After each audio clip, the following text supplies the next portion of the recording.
क्या वाकई में बीजेपी के एजेंट हैं? मेरे पास तो कोई प्रूफ नहीं है। प्रूफ होता तभी मैं दिखाती कि हाँ वाकई में बीजेपी के एजेंट है। कमी हमारे अंदर है। हमारी ही कौम में जयचंद बहुत सारे मौजूद हैं।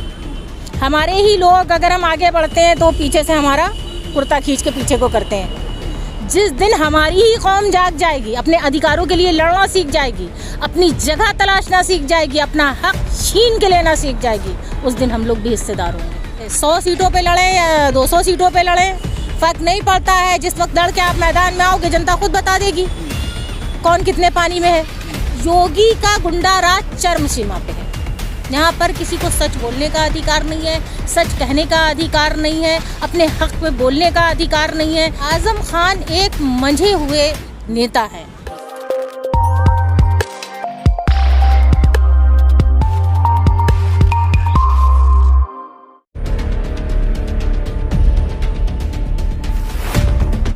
हम इस वक्त लखनऊ में हैं। लखनऊ में उत्तर प्रदेश की राजनीति पे बात करने के लिए मेरे साथ सोशल एक्टिविस्ट हुसैन आरा साहिबा मौजूद हैं। इनसे 2022 चुनाव को लेकर बात करेंगे और लगातार ये आज़म खान के मुद्दे पर जौहर यूनिवर्सिटी के लिए आवाज़ उठा रही हैं, उस मुद्दे पर भी इनकी जो है राय जानने की कोशिश करेंगे। और साथ ही जो है असदुद्दीन ओवैसी का यूपी में दौरा चल रहा है, उस पर भी बात होगी। पहले तो हम आपसे आज़म खान के मुद्दे पर बात करेंगे, क्योंकि आज़म खान के मुद्दे पर आप लगातार मुखर रही हैं, बोल रही हैं। क्या कहना चाहिए आज़म खान का जो इस वक्त मौजूदा? देखिए, आज़म खान हो या हमारे देश का कोई भी आम नागरिक हो, अगर उसके ऊपर कोई जुल्म होता है तो जिस तरह मैं आज़म खान के लिए आवाज़ उठा रही हूँ, उसी तरह हर व्यक्ति के लिए आवाज़ उठाती हूँ। तो हमारे लिए हमारी कौम के लिए जो भी बेहतर होता है मैं वो करती हूँ। अगर आज़म खान के लिए मैं आवाज़ उठा रही हूँ तो उनके साथ गलत हो रहा है, क्योंकि समाजवादी पार्टी कहीं ना कहीं उनको इग्नोर कर रही है। उसकी क्या मजबूरी है ये नहीं बता सकते, क्योंकि अखिलेश भाई बोलने को तैयार नहीं है। आगे देखते हैं क्या होता है। आज़म खान और वहीं पर मीम भी काटा डाले हुए है।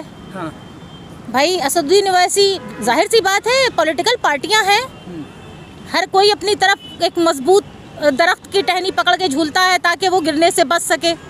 और हम मौजूदा टाइम में क्या कई सालों से, बरसों से देखती आ रही हूँ कि आज़म खान मजबूती से अपनी बात रखते हैं और मजबूती से अपनी आवाज़ उठाते हैं। जाहिर सी बात है एक मजबूत टहनी है जिसको हर पॉलिटिकल पार्टी पकड़ना चाहेगी।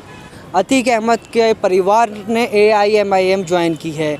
कहा जा रहा है असदुद्दीन ओवैसी आज़म खान से हॉस्पिटल में मिल सकते हैं या जो है AIMIM में आज़म खान का परिवार आ सकता है। इस तरह की खबरें लगातार सोशल मीडिया पर हैं, उस पर आप क्या कहेंगे?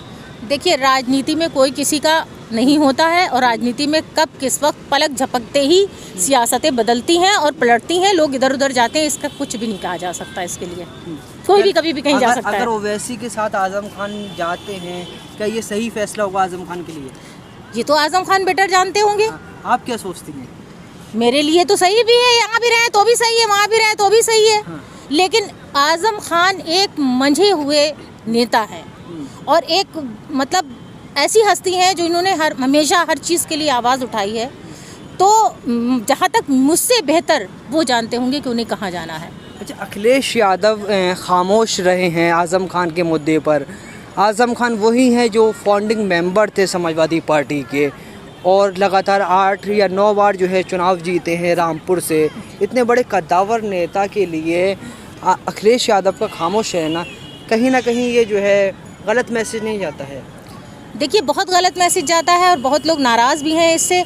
लेकिन क्या इसके पीछे क्या मजबूरी है, क्या उनकी ये नहीं समझ पा रहे, और उसके ख़िलाफ़ भी हम लोगों ने बहुत आवाज़ उठाई है कि जो इन्होंने अखिलेश यादव जी ने सपोर्ट नहीं किया। की बात करें, आखिर ऐसी क्या मजबूरी है कि फाउंडिंग मेंबर के लिए अगर जो है एक पार्टी का राष्ट्रीय अध्यक्ष नहीं खड़ा हो सकता तो आम जनता के लिए, आम कार्यकर्ता के लिए कब खड़ा कैसे हो जाएगा? देखिए भैया, पार्टियों का ये होता है कि वो वाला आलम है कि नंगे एक हम्माम में सब हैं। तो एक दूसरे की पोल पट्टी सबको पता होती है। उनको ये पता है कि अगर हमने ये ऐसा किया तो ये हमारे साथ ऐसा करेंगे।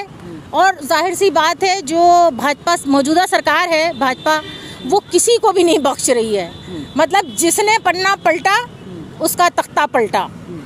तो ये तो आप मान के चलो कि मैं 101%, 102% ये जानती हूँ कि कहीं ना कहीं अखिलेश जी की कोई ना कोई गोट फंसी है, इसलिए वो खामोश है। मतलब कुछ ना कुछ दबा हुआ है। बस बस बस हाँ, पक्की बात है, इसलिए खामोश है। हाँ, और लेकिन हाँ, आप ये भी जान लें हाँ, कि जो जनता का मिजाज यहाँ बन रहा है, उनकी खामोशी भी बहुत कुछ कह रही है। वो तो कह रहे हैं 400 सीट लेकर आ रहे हैं। देखिए, कहने में और करने में हो सकता है 400 से और ज़्यादा आ जाए, और ये भी हो सकता है 400 का भी ज़ीरो और गायब हो जाए, ये भी हो सकता है। तो जनता के मिजाज का कोई भी भरोसा नहीं है। जनता कब किस वक्त, जनता ही सरकार बनाती है, जनता ही सरकार बिगाड़ती है, जनता ही माई बाप है। अगर ये लोग इस बात को समझ लें तो जनता के साथ हमेशा रहेंगे। आपने कहा अखिलेश की कहीं ना कहीं गोटी फंसी हुई है। मुझे एक वाकया याद आ गया कि ज़िला पंचायत के चुनाव के वक्त जो एक महिला के साथ अभद्रता हुई थी, तो उस वक्त जो है प्रियंका गांधी मिलने गई थी, समाजवादी पार्टी की वो कार्यकर्ता थी। अखिलेश यादव ने सिर्फ ट्वीट से काम चलाया। नहीं, ट्वीट से काम नहीं चलाया था। हमारे ख्याल से ट्वीट भी मैंने देखा था उनका, और उसके बाद उन्होंने अपना पूरा बयान भी नोट करवाया था। अखिलेश यादव तो नहीं गए, प्रियंका गांधी जो है समाजवादी पार्टी जी जी, प्रियंका गांधी गई थी। हाँ। ये भी मैंने देखा। अखिलेश यादव ने अपना बयान प्रेस कॉन्फ्रेंस करके किया था। हाँ, जो भी उस महिला के साथ हुआ वो बहुत ही निंदनीय था। उसके लिए अखिलेश यादव को कड़ा फैसला लेना चाहिए था, एक मतलब मजबूत स्टेप, ताकि भविष्य में, मतलब हम लोग तो आम जनता हैं, आम लोग हैं। आप अगर आपकी पार्टी में रहते हुए आपकी एक महिला का आप लोग उसको नहीं संभाल सकते या उसकी रखवाली नहीं कर सकते, तो ये हम कैसे समझ लें कि जो है हम लोगों की सुरक्षा होगी। तो यहाँ पर तो जो जहाँ पर उनका मतलब विरोध करना है हम लोग करते हैं, कहते हैं कि भाई यहाँ पे गलत है गलत है, यहाँ पे सही है वो सही है। अच्छा, योगी साहब ये नारा देते हैं कि बेटी यहाँ पढ़ भी रही है, यहाँ सुरक्षित भी हैं, कितना वाकई में ये हुआ है? स्पीचलेस, कोई मतलब जवाब नहीं है, कोई कुछ मतलब इसके लिए तो ऐसा है कि जैसे अंधे को दिया दिखाना, कुछ भी नहीं। मतलब ये जो बेटी पढ़ाओ बेटी बचाओ का नारा जो इन्होंने दिया था, सिर्फ वो जुमला ही था। जिस तरह से मोदी के और योगी के जितने भी वादे थे सारे जुमले साबित हुए, वो ये भी जुमला ही साबित है, जुमला ही है पूरा। क्योंकि आप देख रहे हैं पूरे उत्तर प्रदेश में कहीं भी बेटियां सुरक्षित नहीं हैं। हम लोगों की बेटियां घर से निकलती हैं तो हम लोगों का कलेजा मुंह को आता है। अगर 2 मिनट भी लेट हो जाता है तो ऐसे होता है कि पता नहीं कोई हादसा तो नहीं हो गया, पता नहीं कोई हादसा तो नहीं हो गया, इसके अलावा कुछ। तो ये जो उत्तर प्रदेश है, ये उत्तर प्रदेश नहीं, ये हादसों का शहर है, ये हादसों का शहर है। ये यहाँ पर और योगी का गुंडा राज चरम सीमा पे है। यहाँ पर किसी को सच बोलने का अधिकार नहीं है, सच कहने का अधिकार नहीं है, अपने हक में बोलने का अधिकार नहीं है। तो ये तो आप खाली बेटी की तो बात कर ही नहीं सकते, यहाँ तो बिल्कुल टोटल जंगल राज है। योगी साहब तो कहते हैं कि उत्तर प्रदेश उत्तम प्रदेश बन गया, 5 साल ख़त्म होने वाले हैं, चुनाव नज़दीक है। किस तरह से जो है पूरा कार्यकाल रहा है? बहुत ही घटिया, बहुत घटिया, इतना घटिया और महा घटिया। मतलब कि अपनी पूरी लाइफ में मैंने ऐसी सरकार, ऐसा नेता नहीं देखा जिसको बस वही है कि जब इंसान पढ़ा लिखा होता है तो वो पढ़े लिखे हिसाब से सोचता है, युवाओं के बारे में सोचता है, महिलाओं के बारे में सोचता है। देखिए, योगी जी का परिवार नहीं है, परिवार का दर्द वो जानते नहीं है, बच्चे नहीं है, बच्चों का दर्द जानते नहीं है। और पढ़े लिखे पता नहीं कितना पढ़े हैं, उठा के वहाँ से हिमालय की चोटी से ला के यहाँ पे स्थापित कर दिए गए। तो स्थापित कर हो रहने वाला आदमी क्या कर सकता है, ये तो बिल्कुल भी आप खुद ही सोच सकते हैं। तो इनको स्थापित किया गया है, वो कोई नेता नहीं है, और सिर्फ गुंडागर्दी करवाने के लिए यहाँ पे स्थापित किया गया उनको, योगी जी को। बाकी नेता ऐसा बनना उनके बस की बात नहीं है, उनको तो सिर्फ मंदिर में आरती करनी चाहिए बस। 2022 में कौन? जनता बताएगी। आपको क्या लगता है? मैं अपना ओपिनियन दे रही हूँ। हाँ। मुझे तो कुछ लगता ही नहीं है, मुझे तो लगता है कि जनता ही सब कुछ है, जनता ही जो करेगी वो करेगी। सी वोटर तो दिखा रहा बीजेपी फिर आ रही है। अगर ऐसा दिखा रहा है तो ऐसे ही सही, वो भी देख लेंगे। फिर से योगी। हाँ, इस बार फिर से योगी। अब ना होगी कुर्सी इनकी, अब योगी नहीं होगा। कोई भी होगा पर योगी नहीं होगा।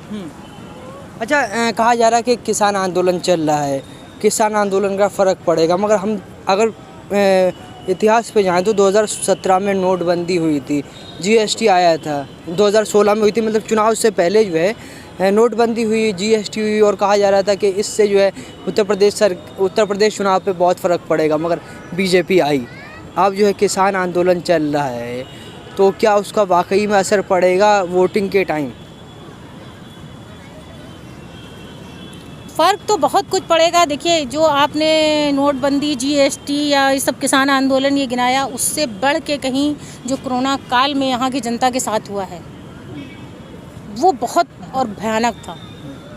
जो शमशान में जलती हुई लाशें और जो कब्रिस्तान में जो मुर्दे की जगह जिनको नहीं मिल रही थी, जिस तरह से इनकी बद इंतज़ामी थी, इनको कोई भी तैयारी नहीं थी। क्योंकि वही है कि मतलब गधे के ऊपर किताब लादने से कोई वकील नहीं हो जाता।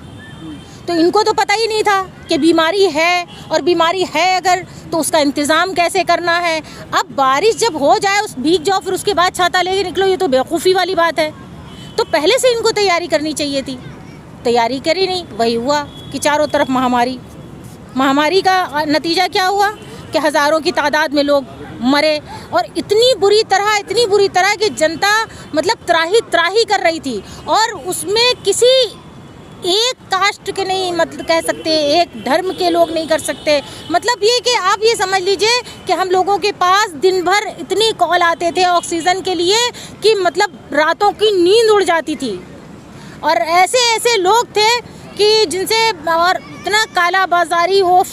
अगर ये इंतज़ाम होता, अगर ये सरकार सही होती तो क्या इंतज़ाम कर सकती थी। ऐसा नहीं है कि सरकार के पास पैसा नहीं था, सरकार के पास जगह नहीं थी, सब कुछ था, लेकिन उनको इस महामारी से निपटने की इनके पास तैयारी नहीं थी, और इनके ताबूत में कील यही ठोकेगी।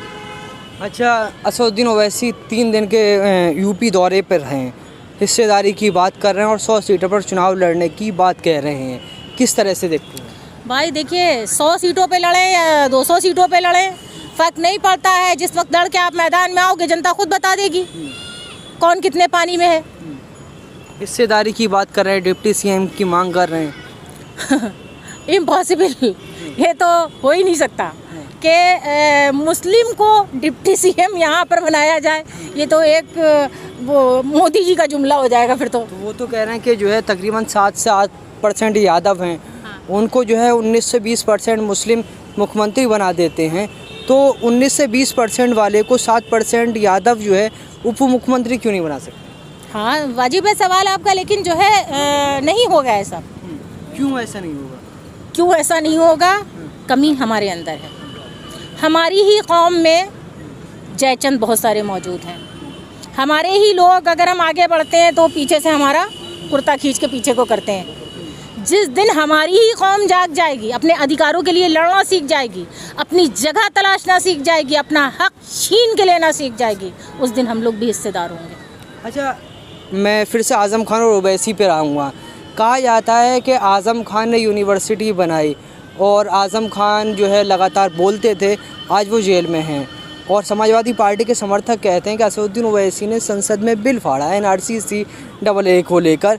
उन पर जो है बीजेपी कभी जो है कार्रवाई नहीं करती है, और लगातार जो है ओवैसी योगी और मोदी के खिलाफ बोलते हैं। हकीकत है, और कार्रवाई क्यों नहीं होती ये भी उनको पता है कि भाई जाहिर सी बात है, एक कमज़ोर आदमी खड़ा है, एक मजबूत आदमी खड़ा है, और आपकी लाठी भी कमज़ोर है। तो आप सोचोगे कमज़ोर को मार लें वरना मेरी लाठी टूट जाएगी, इसको मजबूत को मारेंगे तो मेरी लाठी। मतलब वो वैसी मजबूत है, किस तरह से मजबूत है? माइंड से। माइंड से किस तरह से? भाई काबिल आदमी है, हर चीज़ का उसके पास जवाब है, हर बात का उसके पास हल है। और दूसरी बात ये कि वो देखिए, सदन में बोलते हैं, पार्टियों में बोलते हैं। ओवैसी साहब जो हैं सदन में बोलते हैं, पार्टियों में बोलते। ज़मीनी मुद्दों से उनका लेना देना ज़्यादा नहीं होता है। मीम कहीं पर भी देख लीजिए, ज़मीन पे कहीं कोई कार्य नहीं है, चाहे किसी भी उसमें चले जाएं, कोई भी प्रोटेस्ट में किसी तरह से नहीं। आप कह रहे हैं हर मुद्दे पे बोलते हैं, और कुछ लोग कहते हैं कि वो तो बीजेपी के एजेंट हैं। अरे लोग तो बहुत कुछ कहते हैं, अब किसको कोई हमें ही खड़ा खड़ा कह दे अभी आप हमारी न्यूज़ दिखा दें कि ये बीजेपी के एजेंट हैं तो उस पर क्या कहा जा सकता है। क्या वाकई में बीजेपी के एजेंट है? मेरे पास तो कोई प्रूफ नहीं है, प्रूफ होता तभी मैं दिखाती कि हाँ वाकई में बीजेपी के एजेंट है। यहाँ पर उत्तर प्रदेश में चुनाव लड़ना चाहिए असदुद्दीन ओवैसी को या नहीं लड़ना चाहिए?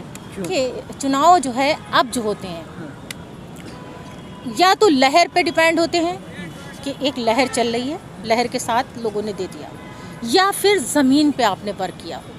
यहाँ पर अभी मीम का वजूद नहीं है। मगर वो तो कहते हैं आइडेंटिटी पॉलिटिक्स है, यादवों की पार्टी है, बहुजनों की पार्टी है और मराठों की बात करते हैं, तो इसीलिए वो कहते हैं कि एक जो है हमारी भी अपनी भी क़यादत होना चाहिए।